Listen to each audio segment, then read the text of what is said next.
Welcome back, folks. We are back. Patreon NHL Ice Guys 2021 season premiere edition of the show, Monday, January 11th, 2 days away from the start of a brand new and most extraordinary and unique, to say the least, NHL season ahead through the ongoing COVID-19 pandemic, which has created new divisions, created a completely different schedule than we are used to in years past. 56 games, teams playing only exclusively within their own division, particularly the teams where I reside here in Canada, only playing each other this season. It is going to provide some interesting betting angles, some things we really haven't been able to think of from a betting standpoint, where you're going to have teams playing each other 2-3 games in a row, like a mini baseball, 3-game, 4-game series. Honestly, this is going to be kind of like a baseball season where, you got the White Sox and the Twins, they play a 3-game weekend series. You're going to see that in the NHL with, say, Toronto, Vancouver. I know for a fact on the schedule later this year, they're playing 3 games in a row against each other in the same building. So those are the kind of scheduling nuances that we've got to look forward to this season. So this edition of the show is we're going to focus in on the North and the East Division.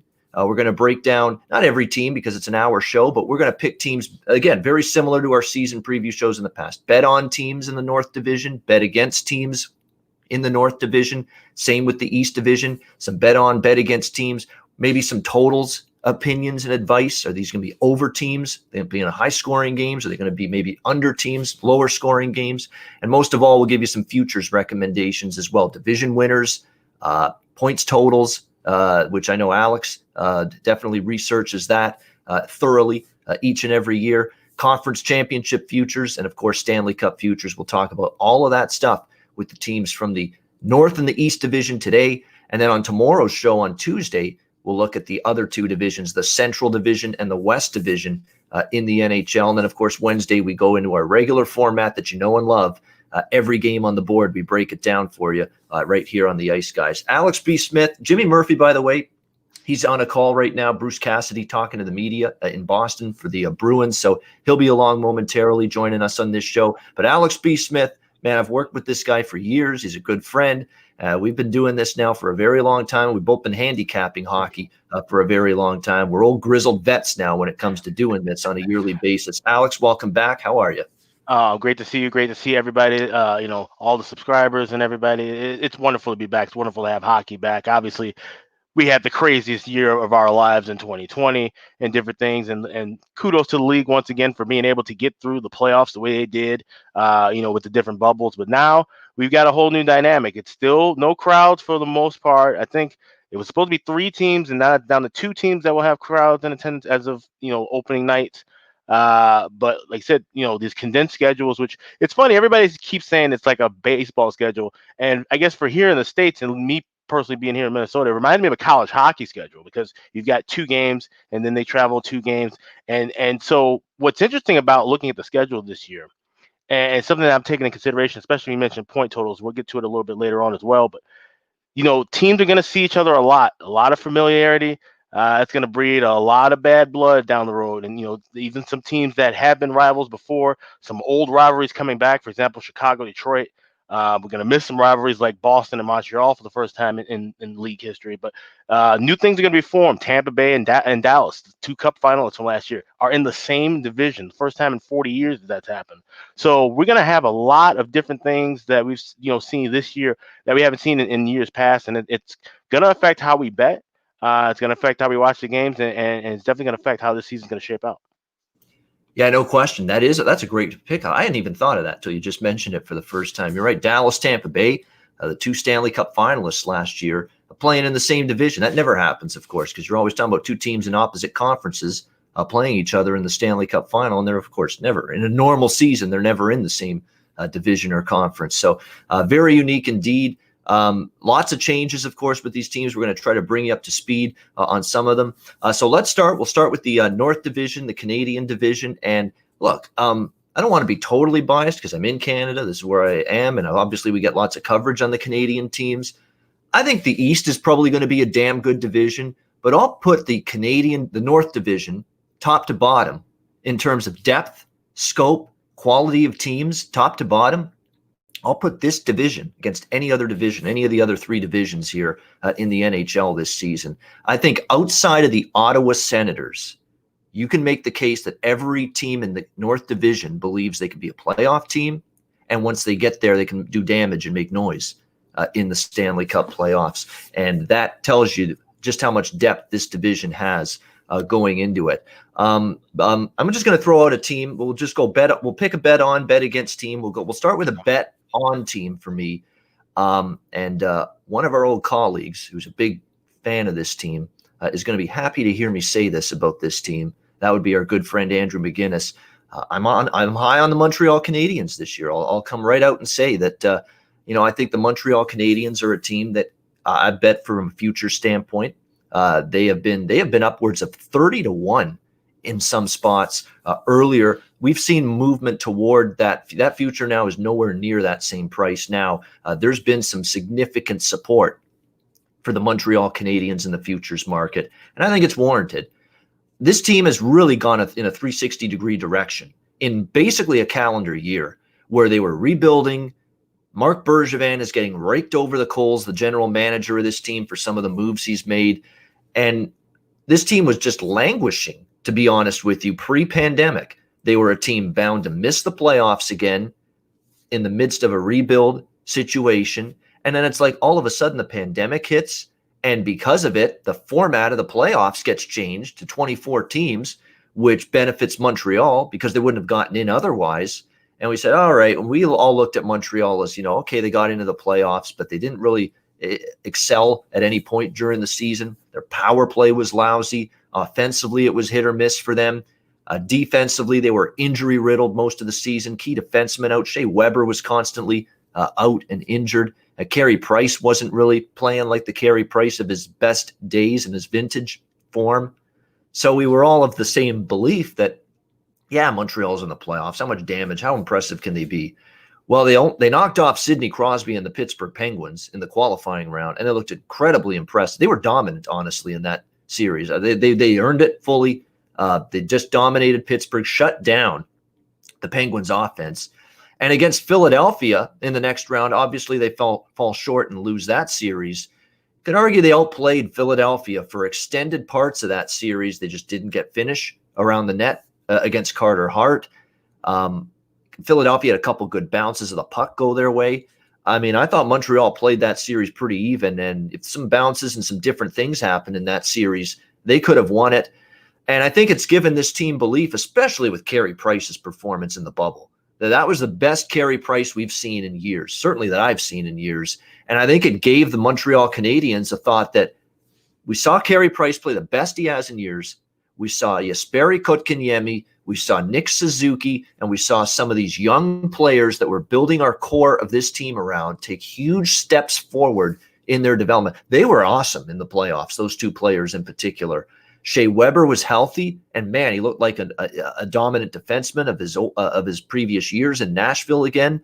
We saw, Thomas Tatar and Brendan Gallagher and the likes of those key forwards have nice, significant performances in the playoffs for Montreal. And I think they saw that and said, we've got our young players getting better. Kotkaniemi's finally, the light switch got flicked on, and now he's finally starting to put it together. And they said, let's try to improve this team.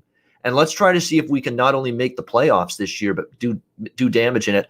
And I think you're hard-pressed to find one off-season move that the Montreal Canadiens made that you can't say isn't a good move. I mean, Tyler Toffoli, a veteran forward, Stanley Cup winning experience, I thought played pretty well for Vancouver after they got him. Kind of surprised they didn't bring him back. But, hey, salary cap world, hello. Welcome to that world we live in when it comes to trying to keep the core of your team together. So Toffoli goes to Montreal. I love the trade with Columbus. Max Domi and Claude Julien had fallen out of favor. Okay, clearly there was some communications lines frayed. Max Domi was always a little bit upset about his usage, his ice time, all of that stuff in Montreal. So they traded a disgruntled player out of there, and they bring back Josh Anderson, who, yes, injury concerns, no question. Certainly a season riddled with them last year. But when he's healthy, a great two-way player. He's got offensive upside. He's great away from the puck. He's good at both ends of the ice. A really nice addition for this team if he can stay healthy. For sure, Josh Anderson. You like what they've done here on the blue line, getting in Joel Edmondson from the St. Louis Blues. He's a guy that's got Stanley Cup winning experience as well. Very good in his own zone. They needed some of that sandpaper, defend the front of the net presence, and that he gives them that for sure. And in a season like no other, where you're playing tons of games in a short, condensed period of time, the best teams in the NHL during the regular season, at the very least, playoffs is a different story. But in the regular season, the teams that are going to do well, Alex, they're going to be teams that have not just one, but two really good goalies they can count on. You got to have the two goalies that you can say, you know what, if we put the number two in or we put the backup in, we're not going to crush ourselves. We're going to give ourselves a chance to win with our number two guy. And the Montreal Canadiens can say they've got a number two guy that can give them a chance to win every night, bringing in Jake Allen from the St. Louis Blues. Another nice addition for this Montreal team. Claude Julien, thank goodness, healthy again, back behind the bench for this Montreal Canadiens team after the scare he had health-wise during the bubble last year in the playoffs. That's good to see. To me, they've made so many moves I approve of, not many I disapprove of. They were excellent, I thought, in the bubble, and they showed that they could compete with some of the better teams. So you look at this Montreal Canadiens team, and I think they've taken significant steps forward to the point where not only are they a playoff team, I think they have the chance to win the division, to be honest with you. Now, you can make a case for Toronto. You can make a case for, I think, Calgary, with some of the moves they've made as well in this division. But Montreal, to me, is the team that could really win this division. I think their offense is really starting. It will really improve. They're going to score goals more than they ever have before because we've seen the offensive improvements they've made. The one thing I want to say about Montreal, though, and because I think they made the improvements, can we get Jonathan Drouin on board? Can we get him going?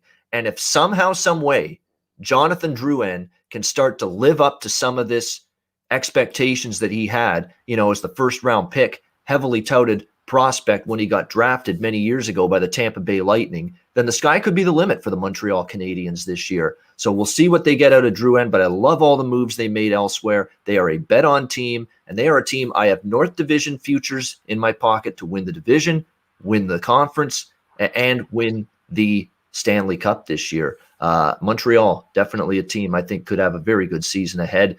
Alex, we'll start with you. If you have any thoughts on Montreal, you can let me know. And if not, we'll go to one of your bet on or bet against teams in the North Division. Well, I do. I have a couple of thoughts, and it's funny because at the beginning of the year, and a little just kind of a backstory, because we didn't know of how the divisions were going to shake out. I didn't read a single thing until maybe I'd say after Thanksgiving or the beginning of December, because I wanted to kind of have a frame of mind in my head of, okay, what's going to happen with what we currently have. Like I said, with this East being completely mixed up in the North as well. This is a Montreal team that I wouldn't have been as high on in the regular Atlantic Division, where if they had to play against Toronto, Tampa Bay, Boston. But now with the shift, things have really kind of gone their way. They have a great mix of veterans and youth. That's something I always say is a key when you're looking for a team that will make a run deep in the playoffs. They had that playoff experience last year. They said you have to have two goalies, damn near say three goalies now with the taxi squad being a thing as well. But they have two goalies who can take the reins and be number one starters for a lengthy period of time, which is very crucial. And like I said, maybe we won't see Carey Price be at his tip-top game like we saw in the playoffs. But even if he can just provide half of how well he played in that back portion of the season, and then Jake Allen, I think he's one of those guys, I talk about it a lot. Change of scenery means a lot. Jake Allen was a halfway decent goalie for most of his time in St. Louis. He had some struggles here and there, but the fact that he doesn't have to be the number one guy now, and he has a veteran to go along with in this 1-2 system and the scheduling kind of favoring a two goalie format, I think that's really going to be a big boost for his career. And like I said, having a veteran like Carey Price, who he saw that team make that step to the next level last year, take advantage of what was a very fortunate opportunity, obviously getting into the playoffs with the qualifying round. I think Montreal, yes, like I said, bright steps for them. They're going to certainly be a playoff team, but they're definitely going to be in the mix with Vancouver and Toronto, the two teams that I like in that North Division. All right. Alex saying he liking Montreal as well. Jimmy Murphy is with us. Let's bring him in. And Jimmy, I love the background right there. Yeah, I love that green screen you got rocking there. The old Boston guy. That's right. I'm gonna warn you guys that the green screen's hanging on by a thread, so you might get my apartment in a second. But anyhow, yeah, guys, good to see you. Good to see you. I apologize for the delay here. Bruce Cassidy spoke at 2. We're supposed to speak at 12:30, but that's the way things go sometimes in the COVID world. Yeah. And by the way, guys, before we get into it, I don't know if you guys saw the list of players waived today in the NHL. Yeah, huge. Yeah. And obviously, this is what we got to get used to with the taxi squads, guys. And it's something, obviously, that, if you think about it, if you want to get deep, I mean, it will affect gambling too. If you're looking at player props and where these guys are in terms of the taxi squad, they bouncing back and forth. And, Bruce Cassidy said to me the other day, and I thought it was pretty interesting, and he made a good point. He said, look, I'm telling you, I think at some point, some guy's going to, get in the taxi squad and get his chance and never come out of the lineup and just seize a spot and steal a spot. So that could be something to keep an eye on. Maybe some guys that, long shots in terms of stats and everything. And then all of a sudden they're in the lineup. Keep tabs on those guys that are kind of going in and out, because one day they might just be a regular. So just a little tidbit there I was thinking of as we were just speaking to him about that. Yeah, absolutely. And again, the taxi squads are a must in a season like this. Like, we are going to be traveling this year. There's no bubble. There is going to be some virus positive tests. As simple as that for a lot of teams. And there'll be games postponed. Yeah. And there'll be games postponed. Exactly. Yeah. Look, we've already seen Dallas start of their season pushed back several days because they've had an outbreak, 6 players on the team with it. We've seen Vancouver shut down practice as a precaution. No positive tests yet, but they think there might have been contact. One of their players. They were back in practice today, from what I read. So so you got to keep tabs on that, guys. Just watch it as we're going on. I mean, I know you guys have been active in other sports during this COVID era now, but I haven't. So it just. I'm sure you guys already saw this in other sports where you had to do that, but just for our hockey people out there that don't really pay attention to that in other sports, this is going to be something that's going to become part of your daily life when you're betting if you're into player props. So just keep tabs on that. Guys, this division, I love it. I mean, this is going to be an all-out war as far as I'm concerned. I think any team can make the playoffs and any team can't make the playoffs. That's how wide open I think it is in this division. And yes, I'm talking about the likes of a Boston Bruins or Toronto Maple Leafs or anybody. I don't care how stacked you are on paper. Just for the reasons we were just speaking of, because of COVID and because of what can happen where it can just interrupt your season and really put a dent in it, you get caught behind the 8 ball at any point in this season. It's going to be hard to recover because of the shortened season. So I think it's wide open. I think it's a great time to take long shots in any division, not just this, but this division I think is the best by far. If I'm going to go out, I'm with you, Ian. I'm really loving in the North Division the Montreal Canadiens. The additions they made, and then the fact that they already have Carey Price. I mean, they've had Carey Price all along, right? But they haven't had the goods in front of them. And the maturation process that we saw for those young guys in the NHL return when they upset the Pittsburgh Penguins, I just think obviously did wonders for them. I don't think Mark Bergevin would have went out and did what he did if that didn't persuade him that, you know what, we got something here and it's a little soon. Happily, it's a lot sooner than I expected because his job was probably out the door if that didn't happen. So they're a team to watch. I think the Leafs are always dangerous, but I think a team that you have to really be careful of right now. And I wouldn't have said this, and this may sound crazy because he's 43 years old, but before Zdeno Chara ended up on the Washington Capitals, I wasn't that high on them. But I look at them now, and that team for the division, I'm sorry if I bounced out of the division here, but I'm just talking in general of a team to win the cup. That team is built for a cup run. I really think with the way they're constructed with speed and skill, and then they're just going to beat the shit out of everyone, whether it's on the forecheck or whether it's in their own zone. They're just going to pummel you. And then they got a great young goalie. So I would keep an eye on them. Obviously, Lundqvist hurt him a little in terms of having some experience to lean on, but I'm really all of a sudden high on the Capitals. Yeah, I mean, Washington I thought they took huge steps back last year, huge. Right. And Initially, when they got eliminated, I was like, you know what? This is going to be a team that's on the decline. Now I'm not quite as sure because, first of all, I thought they were horrendously undercoached by Todd Reardon. I thought he was not doing a great job there. It was just, I thought he could have got a lot more from that group than he did. I don't think that'll be as much of an issue when you bring in just a winner, perennial winner with Peter Laviolette, to be honest with you. Everywhere you go, and right away the teams get better. That first year or two, there's always that immediate, we're a better team, Peter Laviolette takes over. Just ask Carolina, just ask Philly, just ask Nashville. You know, the 3 previous teams he's been with. They've automatically, immediately improved their hockey team when he first joins there as the head coach. You obviously still have the abundance of scoring weapons with Ovechkin, Backstrom, Oshie. Jacob Vrana is the guy to watch. Jacob Vrana is your guy from a prop standpoint this year. You're not going to get the value as much with Ovechkin and the big guns. Jacob Vrana is that guy. You can bet him goal scoring props. You're going to get better prices, over points. All of those props with Vrana, you're going to get better numbers there. And he has clearly shown some offensive ability. No question. Connor Sheary is brought in. So there's definitely some things to like there. The blue line, if they're healthy, they're good. Orlov, Carlson, Justin Schultz, Brendan Dillon, Zdeno Chara, Nick Jensen. It's a pretty solid 6. And Ilya Samsonov, he's the guy now. He's certainly shown in fits and starts that he's got some talent and ability in between the pipes. There were some games he wasn't quite as sharp. We'll see if he's ready for the workload, although they're going to probably spell him with either the old man Craig Anderson, who was brought in by the Washington Capitals, or it looks like Vitek Vanasek. That's how you say it. It looks like he's going to be the guy that might also be the backup goalie. He's another goalie they drafted the last few years further back in the draft, but he might get the look as the first option to back up Samsonov. But yeah, originally my thought coming out of last season was Washington's going downward.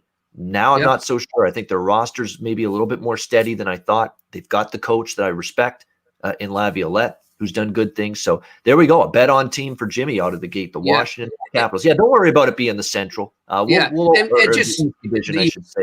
And just back to the North there, though, guys. I mean, I'm looking at the odds for who's going to win the division, and I think Vegas right now overall generally has it right. I would flip-flop the Leafs and the Canadians. I'm with you, Ian, and I love that value, too, that you can get. And then, the fourth team, I like the Flames. A lot of people have the Flames there as a fourth team making it into the playoffs, and then you'd have the Canucks, Jets, and Senators not making it. But I'm not, like I said, anything can happen, and I'm not sleeping on the Ottawa Senators, guys. Look, I'm not drinking Melnick's Kool-Aid and saying that they're going to make a run for the cup, but I think this team's going to steal a lot of points from people, and in the process, maybe injuries come about for other teams or COVID, what have you, and all of a sudden at the end there in the stretch run, they may find themselves in a battle for that final spot. I'm not sold on the Calgary Flames. I know they got a great goalie in Markstrom, but I just, there's something that's been missing there. And I think I was waiting for that big change, that big trade to kind of shake up the locker room there. And I haven't seen it. And I don't know. I'm a little worried about them. So, but I think, the Canadians are a team to beat in that division. Yeah, I agree. Canadians to beat in that division. Washington was very good mention there. Calgary to me is actually a bet on for me. And I would get to them in a little bit. I think I just have more faith. And Alex, we'll get a bet on or bet against from you next. I want to get you into this here. For me, it was between Calgary and Vancouver. As much as Edmonton is going to score goals, Oscar Klefbom being out is significant for the Oilers. And we saw the defense get exposed by Chicago. Now, granted, in the play-in round last year. Now, granted, Chicago's got some offense, some weaponry. We knew that last year. That's why we bet so many damn overs with the Chicago Blackhawks last year.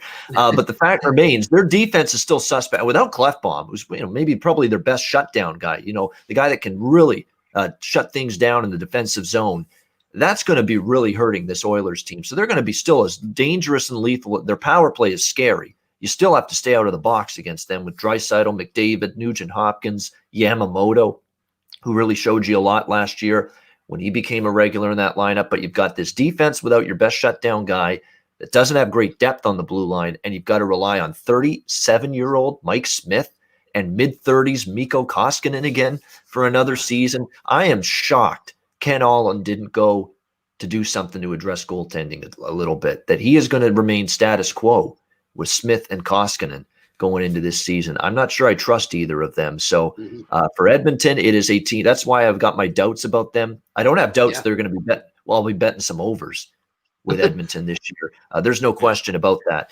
They are going to struggle. And I got the same worries about Vancouver, that I think they're not as good in goal. I'm not ready to trust Demko yet. I know Demko was out of his mind good against the Vegas Golden Knights when he had to fill in for Markstrom after he got injured. But his overall career numbers are pedestrian.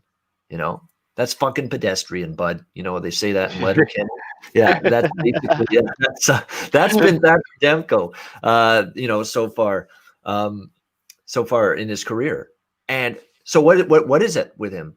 Is it the marginal, pedestrian, mediocre, inconsistent Demko for his career, or did he really find something against Vegas where he stood on his head against the Golden Knights and kept the Canucks alive? I'm not sure. I'm going to need to see more consistency out of Demko before I say, wow, he's found it, just because of a couple of games, in the playoff last year against Vegas.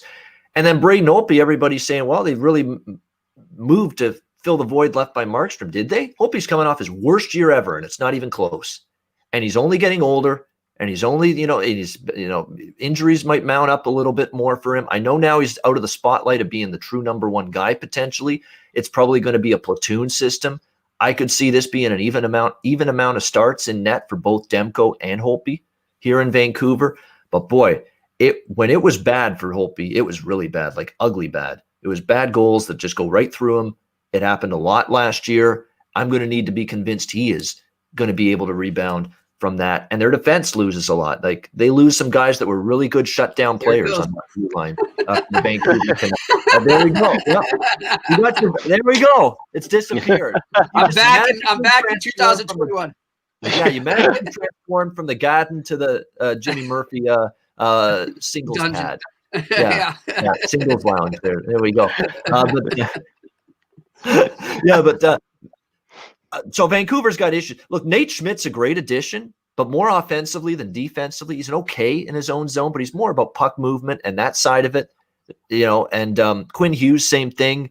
Tyler Myers is going to have to put a lot of – and Edler. And you better hope Edler stays healthy, because Edler's the best defensive-minded guy you got. And if he gets hurt again, and he gets hurt every year, it seems, right now, they're going to struggle to keep the puck out of their own net, I think. So that's my issues with Vancouver. So that's why I put Calgary ahead of Vancouver and Edmonton in that division, as more of a bet-on team than the Canucks and the Oilers. And the Jets, too, have a lot of questions in my mind. Alex, let's get to you with a bet-on or a bet against team. We've opened the floor, North, Central, North or East Division, wherever you want to go. What's a bet-on or bet against team for you? First episode in, I already got to hit you with the old not so fast, my friend, because the Vancouver Canucks is a team that I actually like quite a bit. This is a team where you look at what they did last year. Get into the playoffs in the qualifying round. They take care of business against Minnesota. They eliminate the defending Stanley Cup champions in the St. Louis Blues, and then they hang tough against it was a grueling series between them and Vegas, going all 7 games. Like I said, maybe the true debut of Thatcher Demko. Like I said, that remains to be seen a little bit. But I think the addition of Braden Holtby is a really big factor positively for this team. He's one of those guys, like I said, change of scenery, I think, was huge. And it goes back to what Jimmy was saying with Washington. And even you, Ian, you said it too, that you thought that they were taking a step back. I don't think that was really the case. I just think that was a team that, like I said, Reardon, his words had kind of gotten stale in the locker room. They even said it themselves that they weren't focused when they played in the postseason, and that's why they got bounced out of there. And I think that, so changing things up with Holtby, him being a veteran guy, a former Stanley Cup winner, a former big-time number one goalie, now going to a group with a really young core that's still trying to fight and grow and develop. I think that's going to give him a new lease on life. And I think he's going to be able to help Demko more than the tandem of Markstrom and Demko did last year. So I love the goaltending situation. Blue line's a little iffy, but this team is loaded offensively. I mean, Elias Pettersson, Brock Besser, JT Miller, these guys can score in bunches. And you go down to the third and fourth line guys. Jake Virtanen's a guy who had 18 goals last year. They have a lot of scoring depth. They're going to be in a lot of shootouts. Like I said, they might give up 3 or 4 goals a night at times, But this is a team you can possibly count on to score 4, 5, 6 goals every night. So I'm going to be looking at them with the over. I have their over season points total. I got it at 60.5. It's still, I think, a good bet at 62.5. And I even put a little bit on them to win that North Division. It was at high as 11-1. I've seen it now around 6-1, 7-1. He says it's going to be a group of death kind of thing with this North Division. It's probably going to be 5 And or by 6 the way, first to fifth, you know? yeah. No, I agree with you fully about Vancouver offensively. They are going to be able to score goals. There's no doubt with Besser and Horvat and Pedersen and company. And lo and behold, they are blown away here in training camp by this 20-year-old Niels Höglander, who played in the Swedish Elite League with Rogla last season. That he has been so good from a chemistry standpoint already with these Canucks. Playing alongside the captain, Bo Horvat, on a second line is where he's penciled in right now. He has been so good with playmaking, finishing ability, and his offensive instincts and his skill that Travis Green is saying he's probably going to be on the opening night roster. And not only that, Niels Höglander might be on the second line. You're talking about all of a sudden he's not only on the roster, he might be a top 6 forward for this team on opening night when they start against Edmonton. So there's another weapon. He's impressed. He looks like he's already got outstanding chemistry with his line mates there, and a guy with immense skill. I'm trying to see which round he got drafted in by the Canucks, but he is definitely – It was a 40th overall pick, so second round. Yeah, second round in 2019. So again, you get picked in the second round, you've got some kind of pretty solid ability. And the fact that he's flourished in training camp and shown he can play with guys that have been established NHLers on this team for a few years. When you're talking especially guys like JT Miller, Horvat, guys like that, they've been in the league for a long time now. And you don't look out of place, one step out of place, playing alongside guys like that and you look offensively just right in step with them. That's a sign that you might be ready to make an impact. And it's got me thinking now because I just wrote an article about NHL awards props, and of course the Calder, the Rookie of the Year award, is one of them. Niels Höglander. I mean, if he gets as much ice time and responsibility, maybe a long shot, because there's that particular award, in my opinion, is very wide open this year. I know the Ranger guys, Lafreniere and Shesterkin, are the two favorites to win that award right now. But there are some guys down the board that I might be interested in. And if this Höglander lives up to all the rave reviews he's getting in camp, maybe you look at that as maybe a longer shot. Jimmy, how about another team from your perspective, bet on or bet against from either the North or the East? Well, before I go on, I had great points by you guys on Vancouver there. And, on the flip side of bringing in some youth like that, let's not forget they brought in Travis Hamonic as well, a veteran D guy who can help with those young guys in the dressing room, whether they're forwards or D-men. He's a character guy. I just know from people in the Islanders organization how much they've missed him there.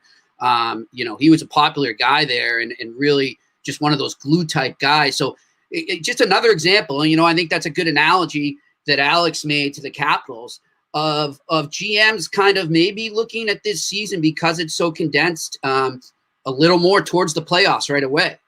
Getting those type of guys that aren't flashy, that aren't the big news splash that you're going to make when you sign them, but guys like Hamonic, who you definitely want in the playoffs, just guys that have a lot of balls and will come to play every day. So good point by Alex there. I'm with you on Edmonton, man. I think that's great point by you, Ian. Not to keep agreeing with you, but hey, great minds think alike. But, they're just a mess defensively. What have they done to make themselves better in a two-way game or in their own end? And you brought it up there. I really think that, when they weren't able and I think they were hot after Markstrom as well. I think there was a big battle going on between them and Vancouver. They weren't able to land a goalie. That to me told me, you know what? I don't know. This team, they're just going to continue to be that fun team to bet on with the overs and that fun team to watch. And yeah, you get to see McDavid and the star power and all that. But they're just not built to win in the playoffs. They're not built even to get there, in my opinion. So I'm with you on that. And then if I look back to the East, and you're gonna be shocked when I say this. A team I'm betting against this year is the team I cover, the Boston Bruins. I am not the least bit confident that this team can make the playoffs, let alone win the cup, let alone do well in the play. I don't have them in my top 4 right now as currently constituted. And not having David Pastrnak to start the season off is going to just destroy them. They don't have the scoring depth. Maybe Craig Smith comes in and he proves me wrong. Maybe one of the, Jake DeBrusk finally gets some consistency. I don't know, but there's just too many question marks for me. And then their defense, the left side of their defense right now is going to be like a turnstile. And Tuukka Rask's head is going to be on a swivel. I'm telling you right now, bet the over a lot with the Boston Bruins this year because their defense is an absolute sieve. So that's a team that, I think a lot of people look, Vegas has them winning the division. I don't know what they're looking at. I mean, are they stuck from like 2 years ago? Is that what they're basing things on? Because I know they won the President's Trophy last year, but look at that team that showed up in the NHL return. They were just not there. And maybe it was just because of the atmosphere and an unprecedented situation, but just based on what I'm seeing now in camp, they're in for a lot of high scoring games, and they're going to have a lot of patience with their defense. Yeah, I mean, I like McAvoy. He's really good. Carlo, of course, I think's been pretty solid. Outside of that, there's questions. With the rest of them, is Matt Grzelcyk ready for top pair duty? No, he's a third pairing guy on a cup team. Yeah. He's a third pairing guy on a cup team. Okay, and now you're going to have him anchoring your power play. I mean, how do you? They knew they were going to let go of Zdeno Chara. They knew last year during the season. I'm telling you, halfway through that season, they knew because they were listening to offers for him at the trade deadline. They knew they were letting Torrey Krug go. They knew it, and yet, where's the backup plan? Where's the plan in place? You look at Doug Armstrong, the guy who signed Torrey Krug. What did he do? What did he do almost minutes after he loses Alex Pietrangelo? Yeah. He's got Torrey Krug signed. Yep.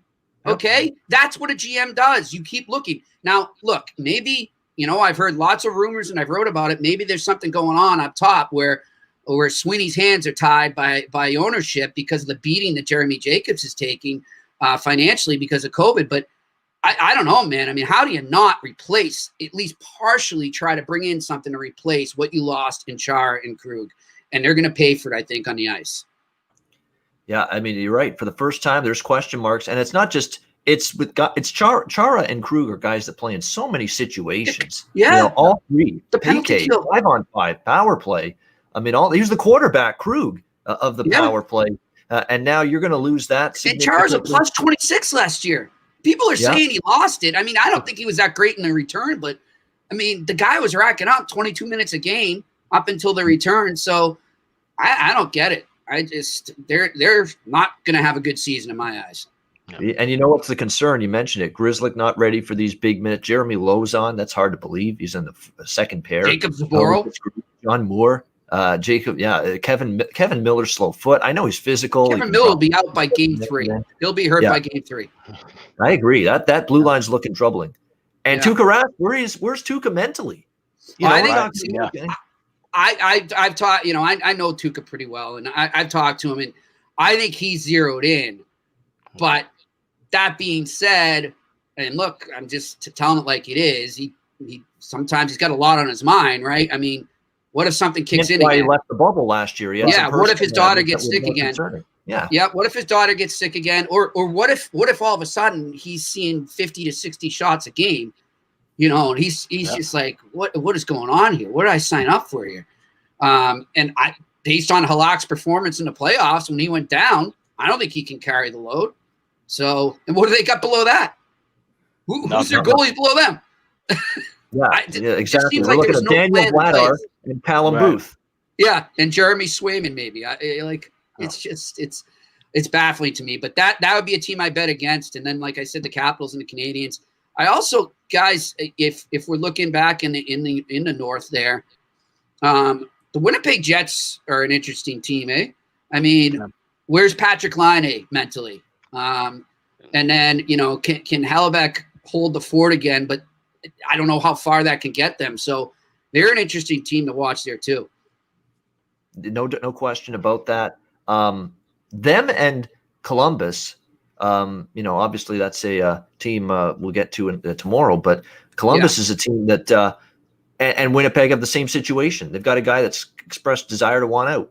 Patrick Laine, and they've got Pierre-Luc Dubois, of course, in Columbus in that situation. I don't believe those distractions rumors that you either, don't need early right? in the season. Yeah, Yeah, I don't I want to don't say believe that's those going to make them struggle early, but it's a distraction you just don't want when you're trying to get a Yeah. season going in this unique environment. Yeah, and I don't believe any of those Dubois for Line A rumors. I mean, why is one team why are you gonna trade a problem for a problem? I mean, and both guys have made it clear they want to play in the big stage. That's why you hear the Rangers being linked to them or Montreal or somebody like that. But Right. I don't believe any of that. But it's going to be interesting. I just think that you really have to pay attention to not so much the big names that you saw move or get signed, but the little ones. And those are the GMs that I think deserve a lot of credit because they're looking at the nitty gritty. They're looking at the little details that they're going to have to adapt to this new world. Yeah, the deeper lineups are going to count a lot more this season than we've seen in previous years. For sure. Deeper lineups and having 2 goalies you can count on because you're going to be playing back-to-back nights a ton. You're going to be playing 3 nights and 4 a ton, 5 and 7, 6 and 9. I mean, if you actually look ahead at the full season, there are teams that have so many of these 3 and 4, 4 and 6, 6 and 9 type of condensed amount, lots of games in a condensed amount of time. Did you hear what happened with the Flyers and the Bruins with the outdoor thing too? Yes. They according to Friedman, and then I double checked on it too with my Bruins guy. They were like, oh yeah, we're gonna have you play 2 games in one day. Yeah. In Lake Tahoe, and the Bruins and Flyers are like, no, nuts. That's not happening. Like in the middle of a 56 game schedule. Are you insane? Wow. That's crazy. I mean, that just shows you how desperate right now teams in the league as a whole are to get some extra income. Yeah. They're like, oh well, I mean, you get half of it to the players, and the players like, yeah, and I'm screwed for the rest of the season. Like, I mean, it's baffling what's going on. Wow, that really is. Yeah, just in case they haven't noticed, Gary Bettman and Bill Daly and people at the NHL, it's not a stroll in the park playing a hockey game. It's a physical game. You may not want to. They were going to be like, I wonder if they were just like, oh, hey, throw your taxi squad in. No big deal. That's why you have it. Yeah. Oh, sure. Yeah. Let us play our B team because points aren't important at all. Right. That's ridiculous. Honestly. Yeah. In a 56 game season where you're playing every team in your division and that's it. Yeah. Every point. Every point this year that's why these games are going to be so much fun because you're going to get animosity. I agree with Jimmy saying that there's going to be more fighting this year. Oh, yeah. Yep. Because you're going to get this built-up animosity from playing each other so many times. You're going to get sick of the opponent. Simple as that. I can't wait. Old-time hockey. And it's funny you mention that because if you look, the only book I've seen that has this is Bovada, but they put up odds for each division, which enforcers would lead that division in fighting majors. Yeah, and it's something that I've always advocated for. It since we've seen less fighting. I've always said there should be a betting prop of will there be a fight in the game or something of that nature. So we've seen that now. These numbers are a bit skewed. Are they the only ones that have it? Yeah, they're the only ones that have it so far that I've seen. The thing is, they didn't do a really great job of identifying all of the quote unquote enforcers today because if you look in the Central Division, the only Blackhawk listed is Connor Murphy, who I've yet to ever see in a fight. So there's some fighter. Exactly. So there's some things they have to tweak around with that. And that's honestly a big key just to get betting strategy in general. We're going to see a lot because we have, especially here in the States, we've got all these different books that have expanded and they're offering a lot of these props new for the first time. Yeah. You're going to catch a lot of errors. Another error that I caught was with one sports book. I won't mention them, but they had Drake Kajula as one of the prop players for most points and most goals scored for the Blackhawks. Well, he's a member of the Arizona Coyotes. So make sure you check with books. On the research there. Yeah, you have to. Yeah, so because the sports books, and we always talk about this since we've done a show where sports books just don't always pay the closest of detail to hockey, be it the numbers or betting or what have you. We, as handicappers and bettors, have to really pay attention and go over with a fine-tooth comb some of these things because what could lead is that you find something that is bettable and the odds are way off, and then we can capitalize on it. Yeah, exactly. Yeah, and that is. You keep your eyes out because this is not football or basketball where you can guarantee that odds makers have done their homework and dotted all the I's and crossed all the T's. There's going to be, the odd little clerical errors, I like to say, these this crack staff, as I like to call them, sometimes the hockey, they're going to slip up in particular more than in any other sports. Alex, let's get back to you now. Another bet on or a bet against in either of these divisions, North or East. And I'll get to one more thing leading into that, which will lead into my bet against team. But yes, you'll see props now where they have, obviously we have, of course, to win the 4 divisions and to win the Stanley Cup. But some books haven't made the adjustment of they have to win the Eastern and Western conferences. Do not bet those, because chances are they won't be able to grade those on anything. And I think what happens in the North Division is really going to set up what happens in the playoffs. They haven't explained how the playoffs are going to work, other than it's 4 teams in each division. The division winners play in the semifinals and then the finals. But we don't know what quadrants of which are going to be split apart and which will meet in that semifinal. And I believe that the North obviously is going to be the swing division, because let's say Calgary and Edmonton and Vancouver make the playoffs, and then more teams from the East side miss. They're going to have to put them in the Western division to play, comparative, where if it's Montreal, Toronto, let's say Ottawa makes some surprise run, then the East will probably be paired with the North. So that's something that you really got to look at moving down the line, but that definitely affects your prop betting as well, especially when you start talking about betting for the Stanley Cup, because, okay, they may win the division, but who the hell are they going to play in that conference final this year to move forward? That we won't know that really until the playoffs begin. And guys, the season starts in just 58 hours, right? So why have that set now? It's crazy. Yeah, it is. Yeah, exactly. It is going to be. And you know what? It's funny you mentioned that, because and Bet365, which is one of my go-tos when it comes to betting NHL hockey from a sportsbook standpoint, they just have win the Stanley Cup and win the division futures. Because the conference, who the hell knows how that will align itself when playoff time comes around? Yes, because you've got teams from the Western and Eastern Conference essentially in the same division. Teams that would be from the Western and Eastern Conference in a normal season, well, they're in the same division together in a lot of instances, particularly with the East and Central, and in the North in particular. So you definitely got to be aware of that. I think the East actually is free of no Western Conference teams, if I'm not mistaken. Right. But yeah. Well, and that's the thing I was going to say too. We all kind of talked about how the North is pretty much a stacked division that any team could end up in any spot. But I think at some point we will figure out which teams are good, which teams are, and things will kind of separate as the season moves on. The East is going to be a just complete car crash from start to finish, because there's literally no travel compared to even the other 3 divisions. Everybody's in the same spot, and 3/4 of the division already are used to playing each other. So there's built-in rivalries. There's, teams know their tendencies. So when you add that on top of this whole schedule of, back-to-back games, 3 games in 4 nights, we're going to see a lot of close games, and, something to look at too from a point total perspective. I think we're going to see way more games go into overtime in that East division as opposed to any of the other 3 divisions. Everything's going to just be very, very close to the vest. Yeah, it's going to be definitely interesting to see these. And again, you're going to be playing teams, the same team, potentially 2-3 times in a row, multiple times this year. So you're going to see these games, just the competitive energy and I guess urgency, if you will. It's going to get ramped up to be sure heading into this season. No question about that. All right, I'm going to look at another team that I'm going to talk about here in terms of bet on or bet against. In terms of bet against coming into this season, you know what? I hate to do this to him, because he's a coach I've revered, and I rode them quite a bit in the playoffs last year. But I think the Islanders are going to step back a little bit. I'm not saying a ton, but they get the sense maybe of being a team that, look, the coach is there, the system is there, they're a disciplined, structured team, and that's always dangerous.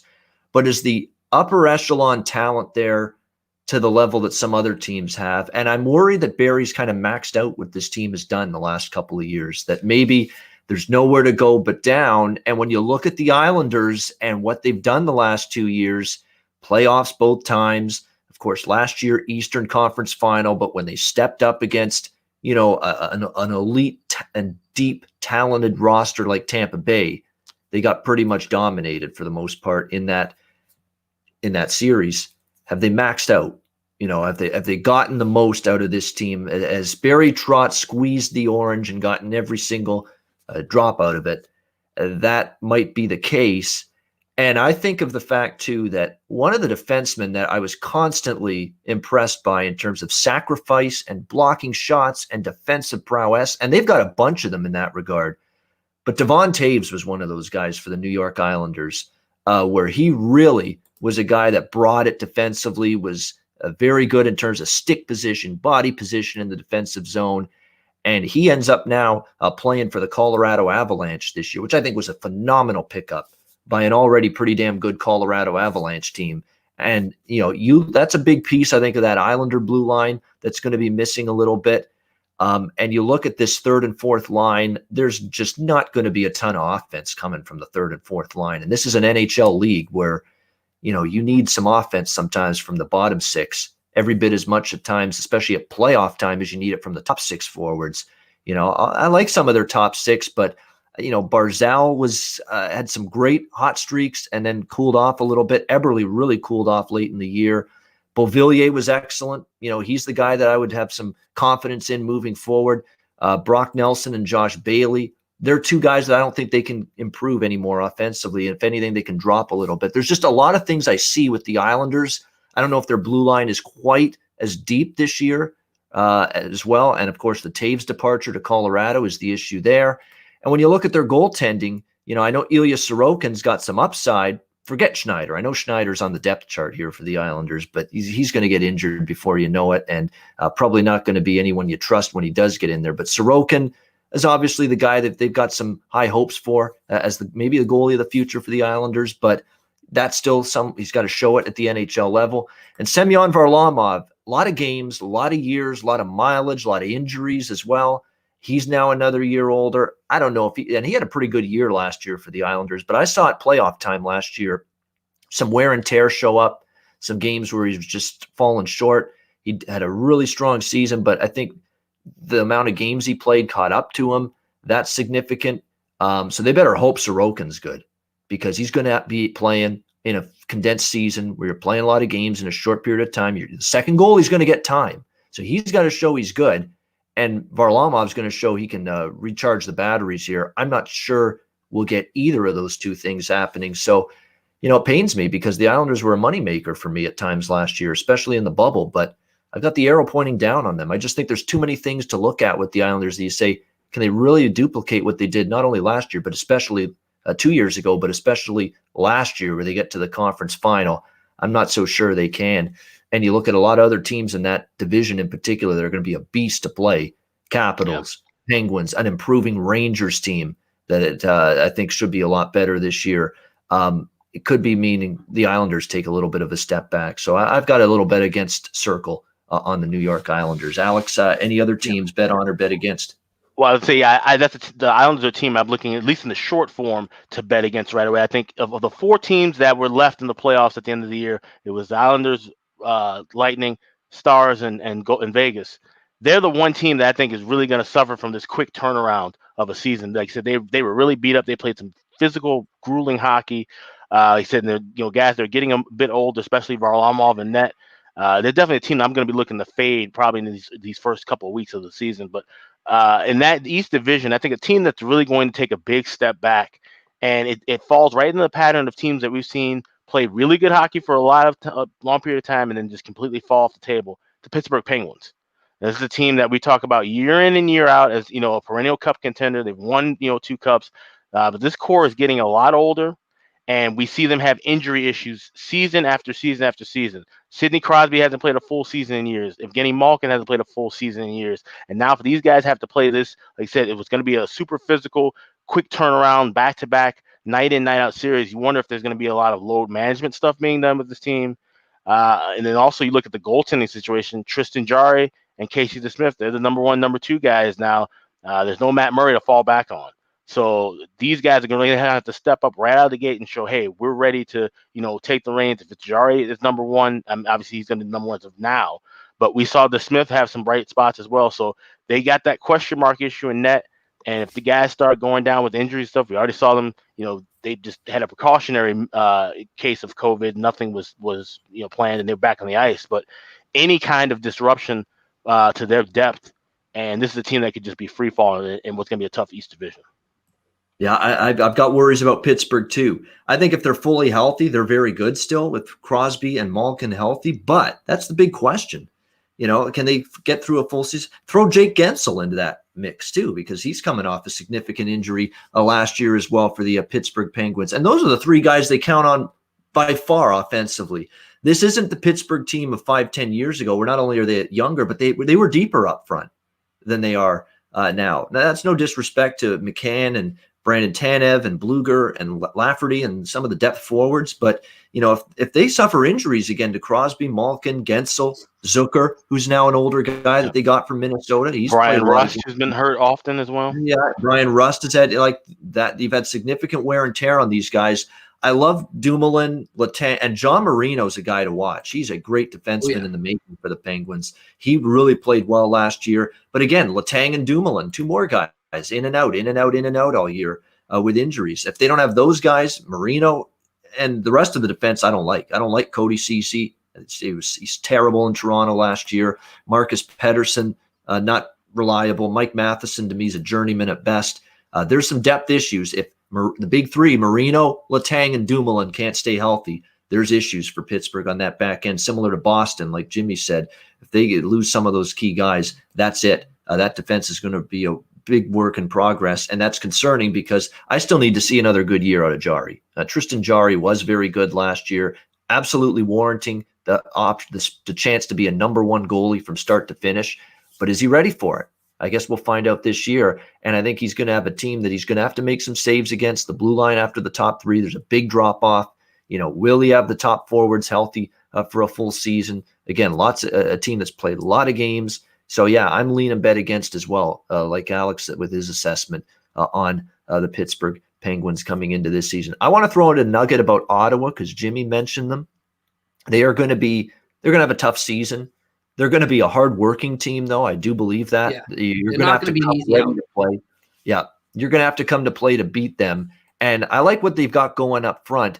I hope they give this young kid out of Germany who was excellent in the World Juniors, Tim Stützle, a really good chance to play for them and give him significant ice time because he's already looking like a guy that's going to be a pretty damn good forward at the NHL level. Brady Tkachuk, Drake Batherson, they get Evgeny Dadonov from Florida, Derek Stepan from Arizona, Galchenyuk. I mean, this team's going to be able to score goals this year. But when I look at that this is where my worry is with Ottawa. This could be a sieve defense. All right, a really bad one. I mean, you look at this blue line. Shabbat's great, but Nikita Zaitsev, he wasn't good enough in Toronto, years ago. And he ended up going to Ottawa. He's had injury issues. He's totally been not the defenseman people thought he might be coming over from the KHL. Brandstrom's a working. Josh Brown is not a guy that's got great foot speed. Neither does Mike Riley. And Eric Branson on a top pair. I mean, that to me is insane. But that could be what the Ottawa Senators are going with. They've got him lined up with Shabbat. And Shabbat's going to be carrying Eric Goodbranson's slow, turnstile, pylon type, skating ability that he has. Now, he's good physically. He's got a sandpaper and he'll drop the gloves, defend his teammates. You like that about him. You don't like his defensive ability, and he takes some penalties sometimes that put you shorthanded. This is a really, really, really porous blue line potentially here in Ottawa. This could be an over team. They're going to have to outscore teams if they're going to win. I think they'll work hard. I do believe that. And you're going to have to come to play to beat them. But I don't know. And Matt Murray, let's see what he does before we just say, oh, he's going to get a second new life here with the Ottawa Senators. He was abysmal. Ever since winning the Stanley Cup in Pittsburgh, he was terrible the last couple of seasons in Pittsburgh. And now he's got a bad defense in front of him that he's going to have to somehow steal games and stand on his head.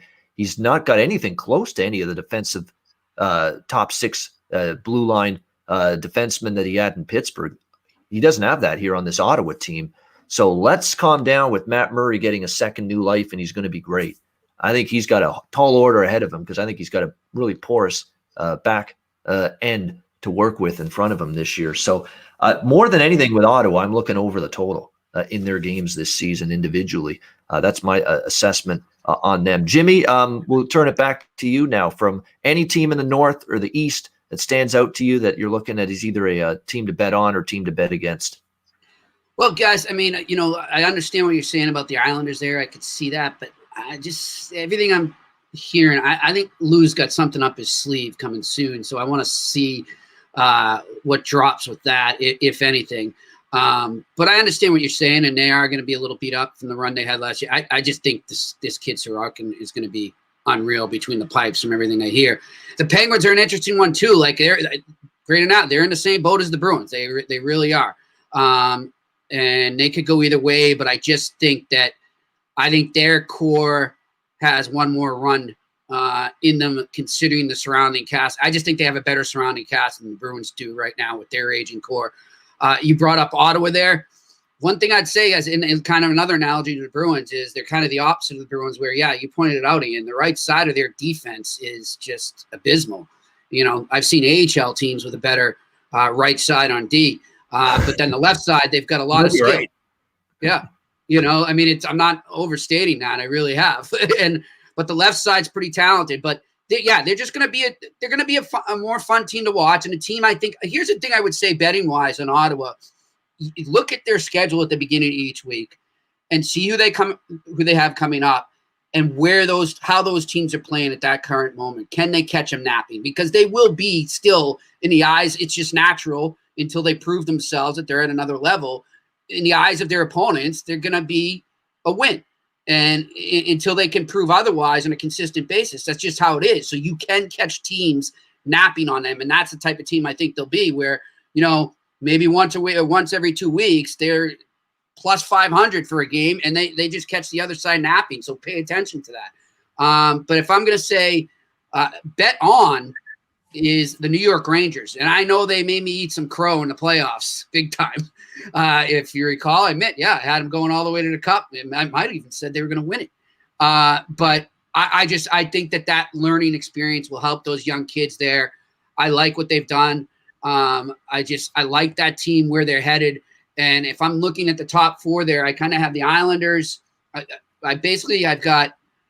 going to have either the Flyers or Capitals battling out for first, and then the Islanders and Rangers battling out for the final third and fourth spots there.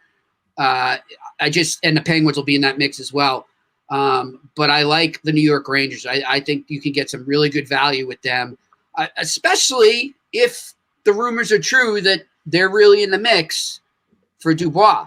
There's a good one out there right now that, Kakko for Dubois straight up. Maybe there's a defenseman involved from what I hear, but I would do that trade in a heartbeat. I think Pierre-Luc Dubois is the prototypical center you need in today's game. He's fast, he's skilled, but he's also a good 3-zone player, and he's big, and he can plow his way to the net. And, you put him with a Lafreniere and some of the other wingers, Panarin, that the Rangers have, that could be the recipe for success there. So they're a team to watch, I think, for sure. Yeah, to me, I'd pull the trigger on that trade if I'm New York. I would, because I know you had high hopes for Kakko, but he never got comfortable last year fully during the course of that season. And if you can bring in Pierre-Luc Dubois, and all of a sudden now you've got a 1-2 center ice position with him and Mika Zibanejad down the middle, and you've got Ryan Strome, a resurgent Ryan Strome can now slide down to the third center spot. And boy, all of a sudden, wow, you've got something there with the New York Rangers in terms of depth down the middle. We know how important that is, in today's NHL, have that center ice. And guys, a player prop too with the Rangers. I know we talked about him a lot last year down the stretch. Adam Fox. I would watch him carefully, man. This kid's going to put up some points. He's the real deal. You brought up Marino. Those kids used to play together in USPHL. They played against each other. Very similar players. I think he's a great guy to watch as the season goes on. I agree. Adam Fox really took a big step forward last year with the Rangers, and I think that defense is getting better. With you look, Anthony DeAngelo, I think, is improving. Trouba was a nice addition. That blue line is going to have to keep improving, because that's clearly still the question on this team. They're going to be able to score goals for days. This New York team, scoring won't be an issue. It wasn't last year. It won't be an issue this year. They have too many weapons offensively to hold down. And even if their defense, and it's why I like the Rangers too, from a division standpoint, and to win the cup as a futures as well, even though their blue line's not the shutdown and depth-laden group that other teams have, the Rangers, they might have goaltending that can bail out some mistakes from the back end this year, from Shesterkin and Georgiev, the two of them, and who are both showed that they're more than capable. And I think they're going to have really nice seasons for the New York Rangers. I agree. I think the New York Rangers are definitely a team that's going to be improving, could win. I actually picked them to win the division. Philly definitely could. I think it's them and Philly in my mind. Carter Hart, man. Yeah, because they've just got the defense, and that's the thing. They showed you they could shut you down, Philly. I worry still at times about them offensively in terms of depth compared to other teams. Giroux's getting older. Can Konechny do what he did last year? All of those things remain to be seen for the Philadelphia Flyers. But defensively and in goal, they've got that combo working for them right now, and that's why they're going to be obviously. Great point by you there, Ian. Great point on the Flyers defense. That Flyers defense is so deep that they felt comfortable waiving Samuel Morin, the 11th pick overall in the 2013 draft. This is a very solid defenseman, 6'6", 202 pounds. He's only 25 years old. I don't see how he's going to make it through waivers. We'll see, but who knows? So many teams are up against it with the cap. Maybe that's why they think they could sneak him through. But to know that there's a high risk that you're going to lose him, that's how confident they are in the blue line group they have. So that's a great point by Ian. And I think, you know what, we'll see how he does, but this is obviously a guy they drafted in the first round. He's been besieged by injuries, just hasn't found his footing, just hasn't gotten it going. But Nolan Patrick, he's finally healthy for the Philadelphia Flyers. What kind of impact can he make? When you look at that draft, Hughes and Patrick, Hughes for New Jersey, there's another guy that's got to improve this year. Jack Hughes for the New Jersey Devils, and for Lindy Ruff taking over as the head coach there. New Jersey's another one of those teams where I just want to mention them because we haven't talked about them yet. I think offensively there's capabilities there. Defensively there's question marks, kind of like what we saw last year with the New Jersey Devils. Blackwood and Wedge, it's the Wood. Wood is good apparently in New Jersey. Wedgwood and Blackwood are the two goalies for this New Jersey Devils team coming into the season. We'll see how Mackenzie Blackwood obviously is a guy that they've still got high hopes for. I think consistency is what he's searching for. The blue line. PK Subban says he was embarrassed by his play last year. He vows to be a better defenseman. That's my comeback player of the year. Yeah, mine too. Yeah, and he's talking the talk. I'll give him that. He acknowledged he was just. See him go at it with Miles Wood, another Wood. Yeah. And I know the man cares about his craft, PK. It's not an issue of I'm just sloughing off and I don't want to be a good defenseman or a good player now that I've been paid. I take it to heart, and he does. Yeah. But the question is, can he show it on the ice now? It's nice to talk. His back's been messed up, man. He's been hurt. He hasn't and I give him credit. He hasn't really publicized that, but I can tell you for a fact he's been battling some serious back injuries to the point where I'm told, there was some thought maybe it's time to hang him up at some point. Can I keep doing this? That's how much pain he was in, and I'm not making excuses for him. I know there's a lot of PK haters out there, and is he a little individualistic at times? Yes. But like Ian just said, he loves the game, and he's going to be there for his teammates. And I've been in the locker room with PK and a team in Montreal. All that stuff is bullshit as far as I'm concerned. When people blame it on PK and say he's a cancer, so to speak, in the locker room. Look, I'm sorry. I just think that he's gotten a bad rap, and I think people in the hockey world are just too rigid and too stuck in another generation to not accept players that have personalities. Yeah. I mean, look at Josh Hosang right now. How the hell does he pass through waivers again? I'll tell you why, because he's blacklisted, and it's bullshit. Yep. And the same thing is going on with PK, with this image that people paint of him. Let him be himself. As long as he produces on the ice, I don't care. Yeah.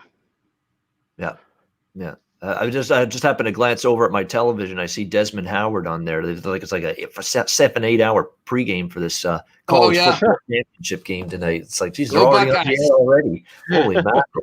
What are they going to talk about for 6 hours or 5 hours? Who do you like, Ian? I like Alabama, but I like them first half. I mean, the first half Alabama bets have just been money this year. Laying the 4.5, 5 with them first half. They're 8 straight first half cash. 8 straight first half with Alabama. I like the over. I don't know where the defense is going to come from either team. I mean, we've seen Alabama give up big plays. We've seen Ohio State run nothing but big plays in the last 3 or 4 games. I mean, it's whoever has the ball last wins. So yeah. So there we go. There's a little national championship analysis. All right, we're going to wrap up the show in just a second. What I'm going to do, guys, is you give me division winners for the North and the East, and also any futures that you would look at from teams in the North or the East division as well. So I'll start. For me, it's Montreal to win the North. Honorable mention to Calgary. In my opinion, they've got a chance to win that division. Toronto as well, but I don't like the value from a divisional futures or a cup futures with Toronto. Let's see them win in the playoffs first before we do that. I do want to throw in one nugget of Toronto. It is 1 hour away from me about the Leafs. Austin Matthews is playing penalty kill this year for this team, and it's long overdue. Good job by Sheldon Keefe. It's time. Too many times last year, Toronto was a very penalized team last year. He's sitting on the bench while the penalties are being killed. He loses his rhythm. You don't get into the flow of the game when you're not involved in the penalty kill as a star player or a top player. And I think it took him out of rhythm. And yet that guy still was 1 goal shy of Pasternak and Ovechkin last year for the league lead in goals scored. Now that he's going to play on the penalty kill, more responsibility, more ice time, he's going to be more in the flow and the rhythm of the game. He's going to have a big year. And from a goal scoring perspective, to be the leading goal scorer, he's the favorite. And I don't normally condone betting the favorite, but I'd bet Austin Matthews here, even as the odds-on favorite right now to be the leading goal scorer this year. I think he will. He's going to get a lot more ice time, more responsibility, and he's still got incredible finishing ability around the net, one of the best releases in all of the NHL in terms of shooting the puck. This guy, when he gets an inch of space with the toe drag move or just shooting it from the dots, he is lethal. He can just put a bullet shot right up underneath the crossbar, as good or better than anybody. So I think it's a big year for him, and he's going to obviously need to be that way for the Leafs. And I think Joe Thornton, as crazy as it is that he might be playing on the top line with Matthews and Marner, I don't see that last season, he's at least going to get them the puck. He's going to do all the grunt work, the physicality, the cycling below the dots, below the hash marks, below and behind the net, free up space, get the puck to those guys, Matthews and Marner. And I think actually for a scoring standpoint for Matthews, playing with Thornton might be nice because he's just going to fetch the puck, give it to them, and they'll do their thing. Yep. I think that's actually something that's going to benefit them. So just a little nugget about Toronto. I'm actually neutral on them from a bet on or bet against standpoint. I want to see what they do. I think the full season and full training camp of Sheldon Keefe, which he did not have last year when he replaced Babcock in December, is a benefit for this team. But they're in a tough division. Their defense still has to show me something. I think they're starting to improve a little bit back there. TJ Brody is a nice addition on that back end. They stay healthy. Their blue line's better. The question is, how much better? Are you going to go from being a horrendous blue line to just a decent to average blue line? Or can you make an even bigger jump, horrendous blue line to a good blue line? I'm not sure how big. They're better. They're going to make a jump, but I don't know if it's going to be more than an average defense jump. I don't know if they're a good defense just yet. I need to see it. So that's my take on Toronto. So there we go. North Division for me. Montreal to win the division. Honorable mention, Toronto, Calgary. For the East Division, for me, Rangers to win the division. I'm going with a little bit more of a longer shot, but honorable mention to Philadelphia as well to win this division. Wow. And probably as well, maybe look Washington. I'll also throw out quickly. I know there's so many teams still we haven't mentioned anything on it, but I'm going to mention one more about a team we haven't talked about yet. There's hope for Buffalo. I'm not going to say Buffalo is going to be great, but that there might be some hope for some improvement. I think offensively they're going to be really good, honestly, because Taylor Hall regular season's good. It's the playoffs you worry about him. And Jack Eichel is another guy from a goal scoring standpoint, and if that category for Austin Matthews, top goal scorer props, Jack Eichel might be worth the flyer. He's not likely to be the top goal scorer, but he had 36 goals in 68 games last year. It's a breakout year for him offensively, scoring goals. He's going to get even more ice time this year, so he might be worth a little bit of a flyer there. But Buffalo's another team. I think they're going to be sneaky in terms of certain spots. You can bet on them in favorable spots, and a team that I think I would look over the total with. The one issue with them, Carter Hutton and Linus Ullmark, no change with their goaltending, and that worries me. So some overs could be in the offing for the Buffalo Sabres this year. So that's my look on the North and East Division as well. And those teams I mentioned, not only did I bet them to win the division, I bet them from a future standpoint as well a little bit to win the Stanley Cup. So, Alex, you're up next. North and East Division winners and maybe some honorable mentions as well as contenders in each division. So my East winner is the New York Rangers. I think we're all in agreement on this is going to be a great Ranger team. And, Ian, you mentioned it, Shesterkin was able to bail out that team at times out of nowhere when the defense was horrible. Well, now that defense is going to be a little bit better. And like I said, they're going to have a tremendous wealth of offense now. We'll see how Lafreniere pairs up with the likes of Panarin and Zibanejad. I think this team could score a bunch of goals, but I think they'll be able to get a lot of key stops from Shesterkin having his first full season here in the U.S. and Georgiev now going back to being the true backup role. I think he's going to relish a bit more having that extra experience of kind of bouncing around being the 1A, 1B option the last year and a half. I think that's going to help him be a better backup goalie. So you've got all the components there for the Rangers.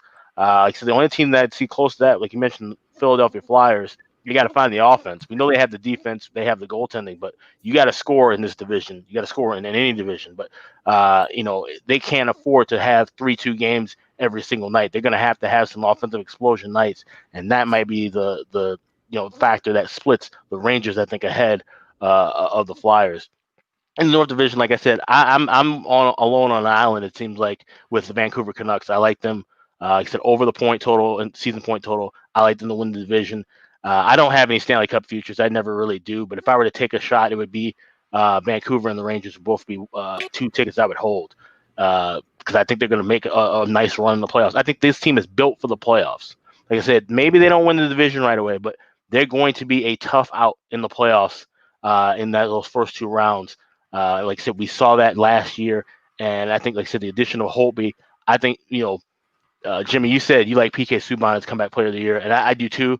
But the second very, very close runner-up is going to be Braden Holtby, in my opinion. I think we're really going to see him get back to that great form we saw when Washington was a cup team, a cup-winning team. I think him and Demko working together, that's probably going to be the best tandem of all the goaltenders in that North Division. All right, like in Vancouver, Rangers, among others, Alex B. Smith. I'm looking at the top goal scorer prop, and I mentioned Austin Matthews being the favorite, and I'm wondering if odds makers even know hockey when I see some of these prices. How is David Pastrnak 15-1 when he's starting the season on IR, and he's right at the same price as Eichel, and guys like Kyle Connor, Mika Zibanejad, Stamkos are actually a better price than David Pastrnak. How does that make any sense? That's unbelievable to me. They what they do is they look at the stats last year, and that's it. Right, and none of them have been adjusted for. Yeah, none of them have been adjusted, not only just for the fact that we're in a new season, but we're in a shortened season. And like I said, they haven't looked at the different divisions. For example, I give you a player prop that I like. I have Frederik Andersen at 12-1 to win the Vezina. You see his numbers against all the teams, the Canadian teams throughout the years. Granted, those were with him playing in Anaheim and playing with some really good defense in front of him. But he's got lights out numbers against everybody in his division. Yep. So having that familiarity, if he can even copy half of the stats he had against all those teams, he's going to be one of the top goaltenders in the league. And obviously now with the shortened schedule, that helps Toronto because they don't have to truly rely on having a great number 2 goalie. They got Jack Campbell. He's formidable enough to carry them afloat. He's better than anything they had the last 2 years combined behind Andersen. But I think Andersen is ready to hold the workload. This is the one team that will have to ride a goalie 40, 45 games, and it won't be an issue. So Frederik Andersen, I think there's a lot of value on him to win the Vezina. And a contract year. Year. Yeah, he's playing for a big contract. And look, it was a blue and white scrimmage game Saturday. I saw little bits. I didn't see it. I was watching NFL, but I saw highlights of it. Jack Campbell was awesome in the game. And that is such good news for the Toronto Maple Leafs. He was awesome. Yeah, and he was really good down the stretch last year, too. They might have finally solved this. No more Garrett Sparks, no more Hutchinson, none of this crap anymore. You might finally have a backup goalie you can count on in Jack Campbell. Jimmy, North and East Division winners. What do you like? Okay, so for my winner in the North, I'm going to give you a winner, and then I'm going to give you a long shot for the winner. I like the Montreal Canadiens as the winner, as I said earlier, and I'm Alex has got me sold on these Canucks, man. And don't sleep. I know it was a short sample, but don't sleep on Thatcher Demko. I saw this kid play firsthand growing up around here. He's a solid goalie and bright future, and I just like some of the moves they made. So I got the Canucks as the long shot there. In the East, I got the Capitals as my division winner. And my long shot will be actually your division winner, the New York Rangers.